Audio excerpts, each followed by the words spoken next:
आज हम BBM TV का जो अभियान चल रही है जनता का मूड में, तो आज एक सेक्टर 12 में आए हुए हैं एक महिला के यहाँ जो गृहिणी है, और हम इनसे जानना चाहते हैं कि मैडम आप अपना नाम बताइए। सुनीता देवी।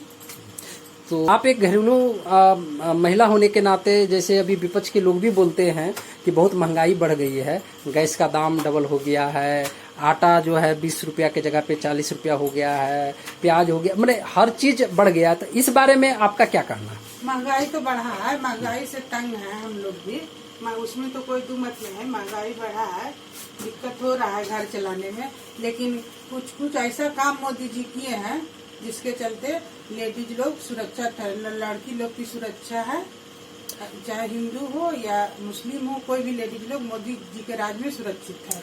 तो कांग्रेस के सरकार में क्या लेडी महिलाएं सुरक्षित नहीं थी? इतना सुरक्षित नहीं थी जितना अभी है। तो आप जिस लोकसभा में, धनबाद लोकसभा में, उसमें जो कांग्रेस प्रत्याशी अनुपमा सिंह है, जो एक खुद महिला है, तो यदि उनको आप वो जीतती हैं तो क्या महिलाओं के लिए वो सोचेंगी नहीं? महिलाओं के लिए तो ठीक है, सोचा जाए, लेकिन उनका जीत के भी क्या होगा? ज्यादा तो होगा नहीं, सब तो वोट देगा बीजेपी को। तो आप कैसे जानती हैं कि सब लोग बीजेपी को ही वोट देगा? क्योंकि मोदी जी कुछ ऐसा ऐसा काम किए हैं, इसीलिए। सुनीता जी की बेटी है, जो कि इनसे भी जानते हैं, नई जनरेशन की लड़की हैं, और अभी की सरकार जो बनने वाली है 2024 में, तो उसको अपने किस नज़र से देखती हैं आप? सबसे पहले तो आप अपना नाम बताइएगा। मेरा नाम निधि रानी है। आप क्या करते हैं? मैं अभी मास्टर्स कर रही हूँ आईआईटी जोधपुर से। तो अभी एजुकेशन ही कर रही हैं या जॉब में भी हैं? ये मेरा जो एमटेक है वो कॉग्निजेंट से स्पॉन्सर है, तो हम कॉग्निजेंट से फुल टाइम एम्प्लॉयड भी हैं और साथ साथ में एमटेक भी कर रहे हैं। तो अभी जो सरकार है वो अभी नई जनरेशन के लिए जो खासकर मल्टीनेशनल कंपनी में जितने लोग जॉब करते हैं, वो नई नई स्टार्टअप की ओर जा रहे हैं।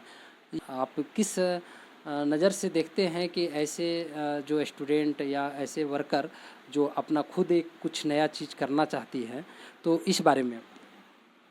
इस बारे में मतलब जो सरकार है वो हमारी बहुत सारे इनिशिएटिव ऐसे ली हैं, जैसे स्मार्ट इंडिया हैकाथॉन हो गए, बहुत सारे इनोवेशन अवार्ड चलते हैं, और कुछ टेक्निकली भी हमें जाना है तो बहुत सारे ऐसे साइट है, डेवलप्ड इंडिया, डिजिटल इंडिया, जहाँ हमें सपोर्ट मिल रहा है।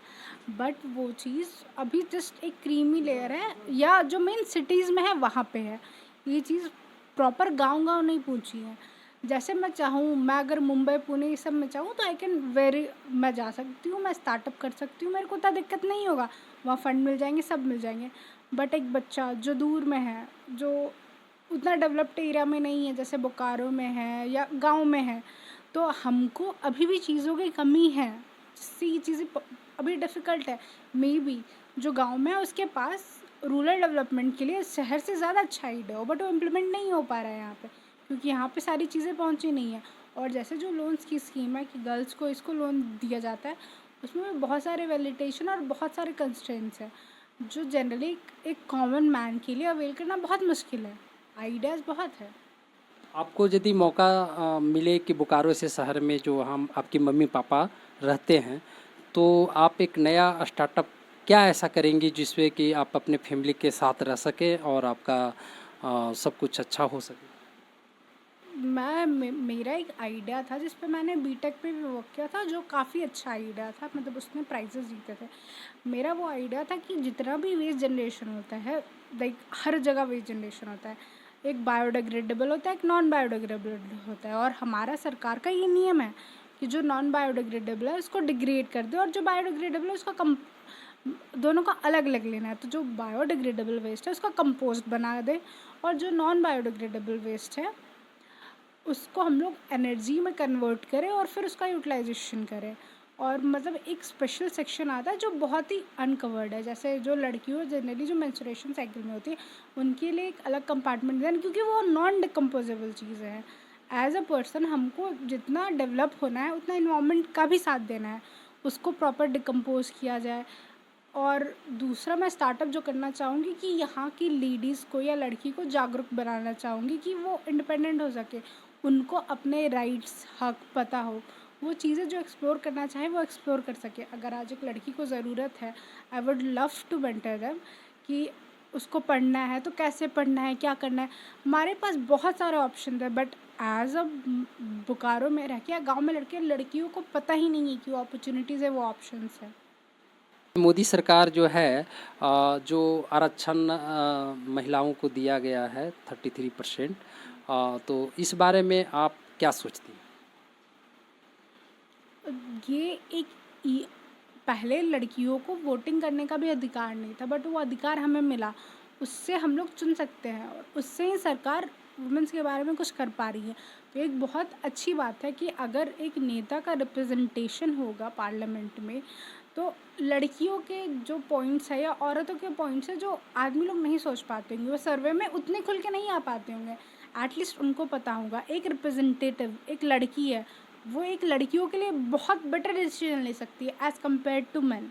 और मेरा इस सरकार से एक चीज़ और रहेगा कि जो हमारे सोशल मीडिया जैसे रील्स या इंस्टाग्राम हो गए, उस पर वो एज रिस्ट्रिक्शंस लगाए एटलीस्ट टिल 16 ईयर, जब तक बच्चा 10th पास नहीं होता है, क्योंकि वहाँ पे चीज़ें बहुत ही वर्गल जा चुकी हैं और वो हमारी सोसाइटी के लिए बिल्कुल भी अच्छा नहीं है। यदि आपको मौका मिले कि अभी पढ़ी लिखी और मल्टीनेशनल कंपनी में जॉब कर रही हैं और फिर आपको यदि पॉलिटिक्स में जिस तरह का आरक्षण मिला है और लोग पहले से भी बोला जाता था कि कम पढ़े लिखे लोग ही पॉलिटिक्स में आते हैं, तो आप जैसी लड़कियां या महिलाएं पॉलिटिक्स में आना चाहेंगी, तो इस बारे में आप लोग क्या सोचते हैं? मैंने अभी वैसा कुछ फ़िलहाल सोचा नहीं है, वैसा कोई फ्यूचर प्लान नहीं है, बट हाँ, अगर हमें वो अपॉर्चुनिटी मिलता है और अपने देश के लिए कुछ करने के लिए, हमारे समाज के लिए कुछ करने के लिए, तो हम ज़रूर करना चाहेंगे।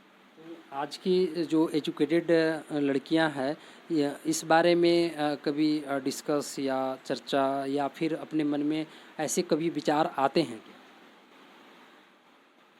हमारे लड़की आजकल यूथ में कॉमन डिस्कशन या तो एआई से रिलेटेड होता है या तो इंस्टाग्राम की रील्स या फैशन टिप्स से होता है। पॉलिटिक्स इज़ काइंड ऑफ बहुत है कि इधर उसको लड़के करेंगे या तो कोई जो उनके फैमिली से आ रहा है। यहीं पे सबसे ज़्यादा नेपोटिज्म है अगर देखा जाए तो। प्रोफेशनल कोर्स में जो भी लड़के लड़कियां जब अपनी फ्यूचर बनाने के लिए कॉलेजेज जाती हैं, तो कभी ऐसा उनके मन में फीलिंग भी आता होगा कि हमें इसके अलावा भी यदि कभी ऐसा मौका मिले, खासकर पॉलिटिक्स में और अदर कोई चीज़ में, तो क्या ऐसा कभी अपने में जितने भी फ्रेंड सर्किल है या कॉलेज के प्रोफेसर है, मैंने इस तरह का डिस्कस होते हैं कि हम लोग को भी इस क्षेत्र में आगे बढ़ना चाहिए? जैसे हर कॉलेज में, जैसे मेरे ही कॉलेज में सेनेट बनता है, लाइक वो भी इलेक्शंस होते हैं एक छोटे लेवल पे, नॉट पूरे इंडिया लेवल पे, पूरे कॉलेज लेवल पे, जिस पे हम स्टूडेंट रिप्रेजेंटेटिव या जो भी हमारा लीगल हेड है उसको इलेक्ट करते हैं, जो हमारे हक के लिए लड़ता है। तो ये हर बच्चे में है, हर कोई करना चाहता है, बट उनको मौका नहीं मिलता, उनके पास वो सोर्सेज नहीं होते और वो मे भी उनसे बेटर भी कर पाए जो ऑलरेडी रूलिंग पावर में है, बट वो अपॉर्चुनिटीज़ नहीं है लोगों के पास। भारत का जो अर्थव्यवस्था है और इस पे जो है खासकर मोदी सरकार ज़्यादा फोकस कर रही है। 2029 तक बोला जाता है या अभी अर्थव्यवस्था भारत का तीसरा नंबर पे आ जाएगा। तो आपको लगता है कि देश इतने अर्थव्यवस्था तीसरा पायदान पे आ सकते हैं? हमारा अर्थव्यवस्था के बहुत ज़्यादा चांसेस है कि हम तीसरे पायदान में आ सकते हैं। उसका जो सबसे बड़ा कारण है कि हमारा जो अभी का पॉपुलेशन है, जो भी 20 साल के एज ग्रुप में है, वो यूथ है, वो यंग है। जो मेजर पॉपुलेशन का डेंसिटी है वो यंग है, वो काम करना चाहता है, वो काम कर रहा है। और अगर एक कंट्री में यूथ काम कर रही है और वो अर्न कर रही है, अगर तो इकोनॉमी बढ़ा रही है तो ग्रोथ होगा ही। जैसे जापान का भी अभी एग्जांपल ले तो एग्जाम्पल में वो ग्रोथ था, बट अभी वहाँ डिक्लाइन है क्योंकि वहाँ का पॉपुलेशन मेजरली बूढ़ा हो चुका है, बट वो इंडिया में भी यूथ है। इंडिया के पास ये बहुत बड़ी चीज़ है, बहुत एडवांटेज है। हमारे पास बहुत सारे ब्रिलियंट माइंडसेट्स हैं। जैसे कितने भी सीईओ ले ले कोई भी कंपनी के, मोस्टली इंडियंस है। So we have a brilliant mindset. हमारे पास बहुत सारा यूथ है जो काम करने के लिए तैयार है। हमको सिर्फ सही डायरेक्शन में फंडिंग और पैसे चाहिए, फिर वी कैन डू वंडर्स। हम सुपर पावर भी बन सकते हैं। यदि भारत विश्व का तीसरा अर्थव्यवस्था बन जाती है तो नई जनरेशन को इससे क्या फ़ायदा हो सकता है? अगर हम तीसरा अर्थव्यवस्था बन जाते हैं, मतलब हमारी इकोनॉमी बूम कर गई, तो हमारे पास ज़्यादा अपॉर्चुनिटीज़ होंगी चीज़ों को एक्सप्लोर करने के लिए। हमारा लाइफस्टाइल बेटर होगा, हम हर चीज़ में बेटर कर पाएंगे। लाइक जो इंफ्रास्ट्रक्चर वाइज था, लाइक कोविड में हमारा इंफ्रास्ट्रक्चर बहुत अच्छा था, ख़राब नहीं था। बट स्पेन या बहुत सारी जगहों से हम लोग फिर भी कम थे। वो सारी चीज़ें इम्प्रूव होंगी। गांव के हर वो बच्चे को जो डिजिटल जो भी नॉर्मल ब्लैक बोर्ड से पढ़ता है, वो डिजिटल बोर्ड से पढ़ेगा। वो सोच ज़्यादा पाएगा, समझ ज़्यादा पाएगा, तो वो उनके लिए बहुत बड़ा होगा। और एक देश में बच्चे को पढ़ना बहुत ज़रूरी होता है, अच्छे से समझना बहुत ज़रूरी होता है चीज़ों को, ताकि वो देश फिर डेवलप करे, फिर ग्रो करे। तो क्या लगता है कि भारत के जितने भी नवयुवक जो अपने आप को बेरोजगार समझते हैं, तो तीसरी अर्थव्यवस्था होने से क्या उनको सभी को रोजगार मिल सकता? इसका तो कोई मतलब, अब एक इंसान जो गवर्नमेंट जॉब का प्रिपरेशन कर रहा है और वो बहुत डेडिकेटेड है कि उसको गवर्नमेंट जॉब का ही प्रिपरेशन करना है, तो उसका पर्सनल इंटरेस्ट है, उसको रोज़गार नहीं मिलेगा। बट एज अ सर्टन जितना भी रोज़गार है उससे तो काफ़ी ज़्यादा रोज़गार मिलेगा, इस बात की भी गारंटी है कि जो बंदा स्किल्ड है। और जैसे अभी भी कहा जाता है, मतलब पूरा हिंदुस्तान बोलता है कि रोज़गार नहीं है, यूथ को रोज़गार नहीं है। आजकल आईटीज़ कंपनियां, जो मैं एमएनसी में काम करती हूँ, वो बोलती है इंडिया का वर्कफोर्स तो स्किल्ड ही नहीं है, उसके पास तो वो है, हमारे पास रोज़गार है, हम पैसे भी देने को तैयार हैं, बट जो हमको काम चाहिए वो आता ही नहीं है लोगों को, तो हम लेके क्या करें। इसके लिए तो सरकार बहुत सारे इंस्टीट्यूट या बहुत सारे जो है उनकी अपनी एक अलग अलग संस्था है जो कि ट्रेनिंग देती है गांव से लेके शहर तक, हाँ, पर अपने अपने स्तर पे।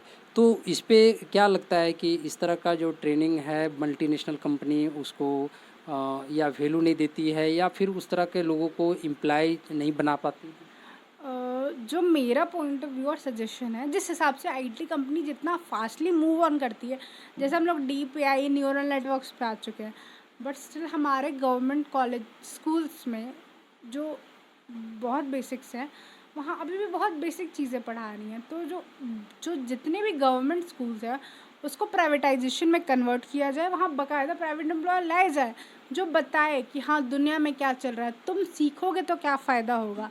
उसको वो किताबी चीज़ें ना सिखाई जाए। जो ब्रिटिश हमारे को एक एलिमेंट्री जो हमारा सिस्टम है वो ब्रिटिश डेवलप्ड है, और उसके हिसाब से उनको लेबर्स चाहिए थे, उनको एम्प्लॉयज़ चाहिए थे, उनको ओनर्स फाउंडर एंटरप्रेन्योर्स नहीं चाहिए थे। बट अब हम इंडिपेंडेंट हैं, हम आज़ाद हैं। नई एजुकेशन जो अभी सिस्टम आई है उससे क्या लगता है कि जो नई जनरेशन के लोग उनको क्या फ़ायदा मिल सकता है? जो नई एजुकेशन सिस्टम आई है उसमें जो मेजर चेंजेस हुए हैं कि हमारी जो हिस्ट्री के टेक्स्ट थे उसमें मुगल्स के जो भी थे, उनके जो भी ये थे, वो हटा के वो इंडियंस के किंग्स के जो भी उनके जो मेरिट्स थे या जो भी उनके जो भी चीज़ें उन्होंने की अपने राज में, वो एडेड की। ये एक बहुत ही अच्छा एडवांटेज है। और सिंस एक बच्चे के पास इसमें अपॉर्चुनिटी है कि वो मैथ्स के साथ बायो भी लेके पढ़ सकता है, मैथ्स के साथ वो एआई भी लेके पढ़ सकता है, तो rather than sticking to physics chemistry math, वो चाहे तो डीप लर्निंग भी सीख सकता है अगर बच्चे का इंटरेस्ट होगा। अगर उसको फिजिक्स के साथ मास कम्युनिकेशन पढ़ना है तो पढ़ सकता है। तो ये एक चीज़ है जो लोगों को अपना इंटरेस्ट फॉलो करने देगी, और ये हमको हमारे समाज के बारे में बताएगी। हमको मुगल्स के बारे में जानने की ज़रूरत नहीं है, या उनका रियलिटी पता चलेगा कि कैसे उन्होंने शोषण किया है, इन्वेजन हुआ था, कैसे उन्होंने हमारे औरतों के साथ शोषण किया, कैसे हमें बर्बाद किया, कैसे हमें लूटा गया। जैसे ब्रिटिश थी तो कैसे वो हमें लूटी, वो पता होना चाहिए। हमारा जो पहले एजुकेशन सिस्टम था जिससे मैं पास आउट हूँ, उसमें ब्रिटिश को एक सुपीरियरिटी दिखाया जाता था, like if you are white you are superior, you should speak English. वो चीज़ नहीं है। और ये चीज़ बहुत बढ़िया हुई है।